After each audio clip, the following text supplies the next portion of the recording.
Hey guys, welcome back to my channel. I just want to start off by giving a huge thank you to the amount of support I was receiving from my last video. A lot of you guys were not only texting me and DMing me, but a lot of you guys were actually DMing my baby's father and just telling him how supportive you guys were and how grateful and how happy you guys were actually at the fact that I uploaded that video. I wasn't expecting that amount of positive feedback from it.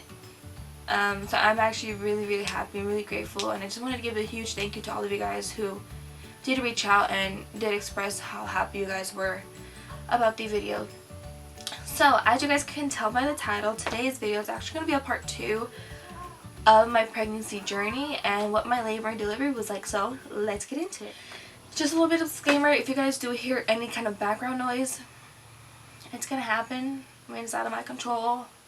You might hear my baby yelling in the back. You might hear other people yelling with her, because that's what a baby does to you. But, so to kind of start off, my pregnancy was actually really hard for me. Obviously, I am a first-time mom. That was my first time being pregnant.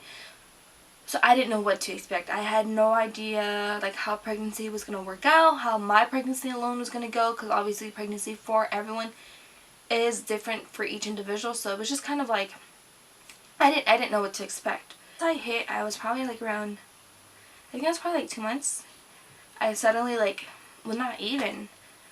I found out I was pregnant at 4 weeks, and I think it was 5 days I found out I was pregnant. So I was pretty close to the 5-week mark, and I kid you not, immediately after I found out, that's when the morning sickness started kicking in. Every day I started waking up, the first thing I wanted to do was just get up, go to the restroom, and puke my guts out. That was the first thing I wanted to do. And it was pretty nasty. And morning sickness for me not only was in the morning, it actually lasted throughout the entire day. So from the moment I woke up to the moment I went to sleep at night, I was throwing up anything and everything. I couldn't keep water down. We'd be on the road somewhere, we'd be driving, and I had to tell my baby's father to pull over, that I feel sick to my stomach. The minute he pulled over, we're sitting off to the curb, and I'm just throwing up, and so it was really hard. Luckily I didn't have any kind of scares. My daughter was extremely healthy. There was really nothing that was going on. I think it was more of just the whole morning sickness, and then once I hit probably, I think I was around 7 or 8 months, and the morning sickness went away, so to speak. But that didn't last very long. It eventually came back, and again, from morning to night, the minute I woke up to the minute I went to sleep, I was throwing up, I was nauseous, I was constantly tired. And to add on top of all of that, me and my boyfriend, we weren't necessarily on good terms. I think it was both hard on us because we were both so young. We didn't know what to expect other than the fact that we were bringing baby into this world. And so I think we were just both overwhelmed. And then on top of that, me trying to do everything at once. I was trying to go to school, and I was also working for as long as I could. So I was working, I was going to school, and then my pregnancy, I was doing all of that, and it was just a lot of stress that was added on to me. Not only me, but for my baby's father. But it made my pregnancy really hard. Now getting into more of my labor and delivery. So at the time, it's so weird. It's so weird. Extremely weird. So at the time, probably a month before I gave birth, we were actually hopping from hotel to hotel to hotel, because we were actually renovating our restroom. And obviously me being pregnant, I couldn't really be around any of the fumes and all the different debris and stuff that was actually in the air, and all the construction that was kind of going on around the house. I couldn't be home. I couldn't be comfortable in my own home, so unfortunately we were going from hotel to hotel. So on April 26, 2019, I remember, because they were renovating our restroom, and like I said previously, we couldn't be here, well, I couldn't be in the house. It was myself and my boyfriend's little sister in the hotel room, and we were just kind of laying on bed, not doing much. And I started noticing that, at times my stomach would get hard. It would feel as hard as a rock. And then my boyfriend's mom comes into the hotel room, and she's just kind of sitting on the bed with us. And so me not having gone through this before, I was just kind of what the heck is going on? Is this even normal? What's happening? Why is my stomach getting hard one second, then the next second it's not, and then it is, and then it's not? What's going on? And so I asked her, and she was like, "Oh, you're having a contraction." I was like, "What do you mean I'm having a contraction? Aren't I supposed to be in pain? Don't these kind of things hurt?" She was just kind of "Well, yeah, they hurt, but your body's just kind of getting ready for it, and you're about to give birth. I was like, well, I guess, like, as long as I don't feel anything, like, okay. And just to put out there, I was so terrified of giving birth. I was extremely terrified of giving birth. I remember, kind of back it up a little bit, I remember, like, weeks before, like, once I hit, like, 35 weeks, after that, like, every week, every day, I was watching videos of, like, what it was like giving birth. And I was, like, listening to, hearing, like, these stories of, like, women giving birth and then dying after they give birth, and, like, the baby's not having a mother and having to only grow up with the father. I was just so psyched out. I psyched myself out. Shouldn't have done that. And I remember my boyfriend and his mom could tell me, like, you need to stop, like, you're psyching yourself out. So I was scared. So I was trying to do everything I can to keep this baby inside of me for as long as I could. I was like, no, I'm not giving birth. I'm not having this baby. I was like, eventually she's going to have to come out, but I just know she's not. And so that's when that happened. So later that night, I still wasn't feeling anything, and then the 27th came around, and that was actually our last night in the hotel room. So on the 27th, I came home, and I remember I kept, like, feeling it, and I kept feeling my stomach get hard, and next thing you know, like, I'm actually starting to feel something, like it's actually starting to hurt. But it wasn't bad. It was actually something that was tolerable, that I could, like, sleep through, like, I could talk through it, like, everything. I felt everything in my back. Meaning, I'd had back labor. If you don't know what back labor is, it's worse than normal labor. When you get a contraction, normally it feels literally like a cramp. It feels exactly like a cramp, and then it just intensifies. The more you open, the more it hurts. It hurts. So for me, I didn't feel any of that in my stomach. Nothing in my stomach. It was only my back. They say back labor is worse than normal labor. On the 27th of April, we actually came back home, and I was able to stay home because they were done. And on the 27th, I woke up a couple of times in the middle of the night, but I was able to go right back to sleep, like it was nothing. I mean, I kept kind of waking up feeling pain, but I was able to sleep through it for the most part, and so that's all I kept trying to do. I kept trying to sleep through it so I didn't have to necessarily feel anything, and so that's what I did. So on April the 28th of 2019, I woke up. I woke up that day in the morning, and due to the pain, and I kept telling his mom, like, it hurts, it hurts, it hurts, like, I think I'm in labor, but I wasn't sure if I was in labor or not, and I just kept telling her, like, it hurts, like, I'm feeling something and it hurts. I don't know what it is, I don't know what I'm feeling, like, are these contractions? And she was just kind of trying to describe to me what it feels like, and I was just trying to describe to her what I was kind of going through, what was going on with my body, what I was feeling, just so she can kind of help explain it to me and tell me whether or not, like, for sure I was going into labor. And eventually there was nothing really more that I can do but just call my primary doctor, and I think it was actually on a Saturday. I think the 28th was on a Saturday, so my primary doctor wasn't even in.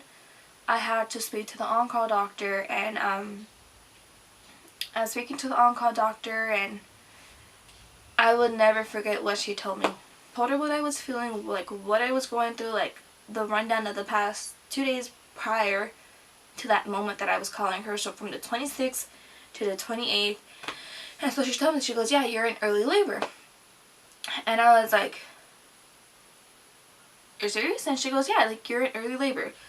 So this is what I want you to do. You're not going to go to the hospital until you're in active labor.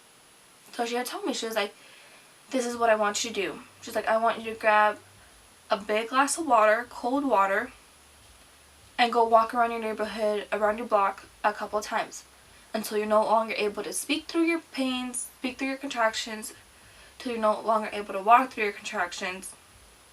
And at that point, that's when I want you to go to the hospital. And so everyone was like, oh my god, like, yes, this baby's coming, and I was just terrified. I was just like, oh my god, like, I'm really having this baby right now. Okay, then I guess, like, we're gonna have to do that. And I remember we all took a trip to Target. We went to Target, and we were going up and down the escalators. They had me pushing the cart and like walking around the entire Target, and for the life of me I couldn't. I was in so much pain. I literally could not. And it wasn't until later that night, that after we got back from Target, that I was like, okay, like I want to go to the hospital. Like I can't handle this. I want to go to the hospital.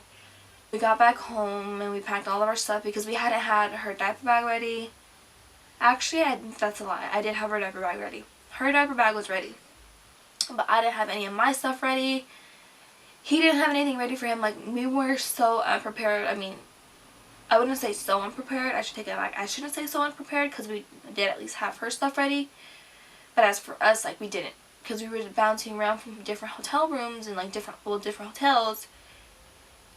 And that night before was just, like, our first night back at home. We weren't ready. We got all of our stuff. He had his stuff. And then we packed up in the car. We had the car seat in the car. Mind you guys, the car seat wasn't even, like, placed into the car correctly. Like, we didn't have it latched in or anything like that. So we had to actually do that the day we were coming back home. But for the most part, that was just kind of it. So eventually we got to the hospital. It was around 6 p.m. that we got to the hospital. And we went up to labor and delivery, and they took me in, and when I got there, they checked me, and I was only 2 centimeters. I was only 2 centimeters. Typically, they won't admit you into the hospital until you're in active labor. So there's like early labor, active labor, and then like the delivery. And so active labor is pretty much when you're from like 3 centimeters to 7 centimeters. And that's typically when they will admit you into the hospital. But because I was only 2, typically they wouldn't. But because my blood pressure was so high, that was enough reason for them to admit me, just because they needed to keep an eye on that. And that could have led to something else more serious. So they ended up admitting me. We were in the triage, and then they moved us from triage into the actual delivery room. I wish I would have been more active and more like up and walking around like the on-call doctor had initially told me to do. But because I was in so much pain, like I couldn't. They had hooked me up to all of the monitors. They could see like how strong my contractions were, but I wasn't opening. And so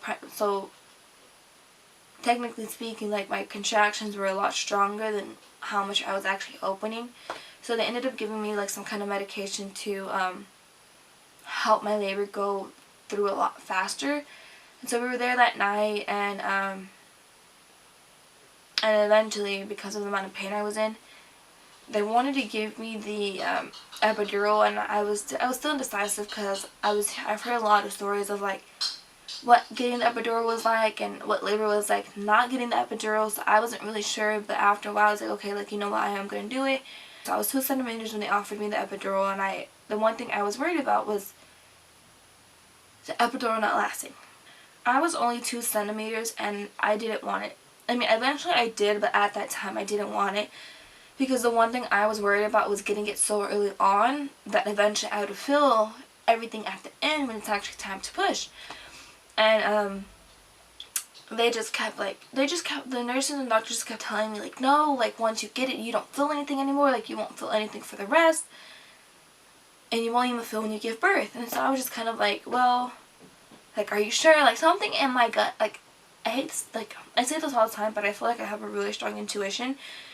And so something just kept telling me, like, you're going to feel it at the end. Like, you're going to feel everything at the end if you get it this early on. But then I was like, you know what? Like, I might be wrong. They're doctors. They went to school for this. They know more than I do. So, you know what? I'm going to go ahead, get the epidural at 2 centimeters because they know what they're talking about. They know what they're doing. Like, who am I to say no to them? Like, no to, or at least no to their professional opinion. And so eventually I did, and it's like this huge needle, and for me personally, that was nothing.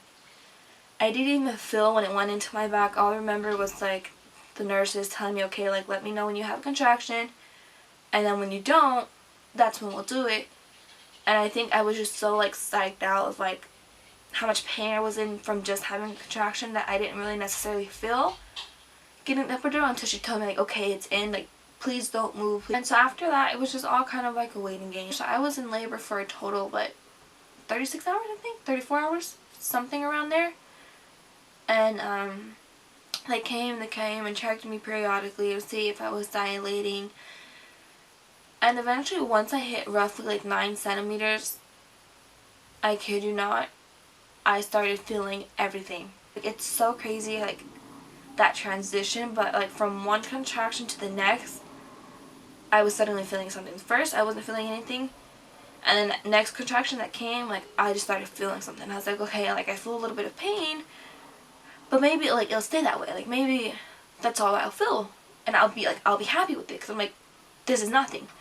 Each contraction that came, it just got stronger, stronger, stronger, until it couldn't get any stronger from that point. And I was, like, crying. Like, I was, like, on the verge of tears. I was in so much pain and discomfort, and eventually my boyfriend called in the nurses, and we're just like, hey, like, she's in so much pain, like, why is this happening? And she checked, and I was only 9 centimeters. I was only 9 centimeters. And she was just kind of like, there's not really much we can do. Like, if she's feeling something, like, there's not really much we can do. We can give her another dose of epidural, but that's something that I have to do to myself. So what they did was, I believe they had me fill out or sign, like, a paper, like, giving them permission to give myself more epidural than what I had already gotten. And so I had signed that paper, and then they gave me a button. Like, it was just like this random button, and they were like, you can push this twice in an hour, and then hopefully you won't feel anything anymore. Everyone was just kind of like, oh, well, there's your water broke. And so at that point, by that time that I actually started pushing, or was doing my practice pushes, because she had me do a couple practice pushes, but after that I just kept pushing. We just kept trying and trying and trying. And it was already like 11 o'clock at night on the 29th. So I went in from 6 p.m. on the 28th to around 11 o'clock on the 29th that I actually started pushing. So that's how kind of long it took me. And I kid you not, I was there for probably an hour trying to push this baby out. Trying to push her out. And for the life of me, I couldn't. I think I was so, like, and I think the amount of pain I was in kind of took over, and I was so concentrated on the pain and not feeling it and just wanting it to be over that I wasn't necessarily trying so much and putting my full attention on actually pushing, which made me sit there for an hour trying to push her out. After pushing for so long and me being in so much pain and so tired, the nurse had told me, she was just like, if you can't push her out within the next couple pushes, we're going to have an emergency C-section because your baby's losing her oxygen. The minute they told me that, I did everything that I could to push this baby out. I was like, I cannot have a C-section. I didn't want a C-section because that's more time that I need to heal. And I didn't want that. I was just like, I can't have a C-section. Like, I don't want a C-section. Like, the fact of, like, me thinking about lying on a table, being awake, and them cutting my stomach open and, like, taking her out, that was just, like, so crazy to me that I was like, oh my god, like, I can't, like, I think I'd pass out on a table. And then, who knows what would have happened to me. So the minute the nurse told me that, I was like, okay, like, I have to push this baby out. I have to get her out.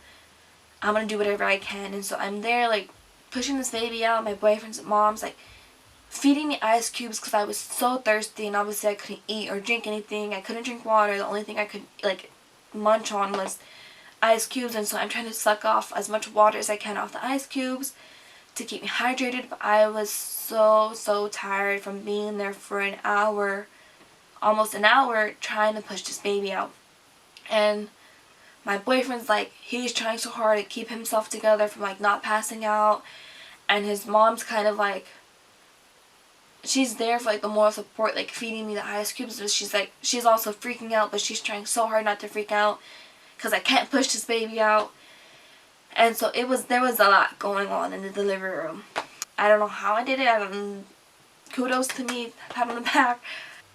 I started pushing, and she wasn't born until 12:09. So she had just made it onto the 30th, but she was born, and they then like started pushing on my stomach to get the placenta out, and that was it. Everyone was just as happy as they could be. We spent the first hour with her as just parents, and then everyone else came to see her, to visit her. They brought her like little piñatas to sing her happy birthday, little toys to sing her happy birthday. So she was extremely loved. She is extremely loved. I don't think I can ever forget that day and what that day was like. But yeah, that was just kind of like how my pregnancy and my labor and my delivery played out. If you guys have any more questions, definitely leave them down below. Like maybe I can do another part, like a part 3, just kind of answering your questions, whether it's about pregnancy, labor, delivery, like what life is like after having a baby. Let me know if there's any like future videos that you guys want to see from myself. I can definitely do that for you guys. And again, just want to say thank you to the amount of support that I've been receiving from so many people. Like, I seriously, like, I can't. Like, it's so, like, I'm just so in all of it. And just huge thank you to you guys. So definitely give this video a big, huge thumbs up. Go ahead and subscribe to my channel. Leave your comments down below. And go ahead and share the video with anyone. Share it with everyone. Share it with your mama, your daddy, your aunties, your uncles, your kids, everyone. Thank you guys.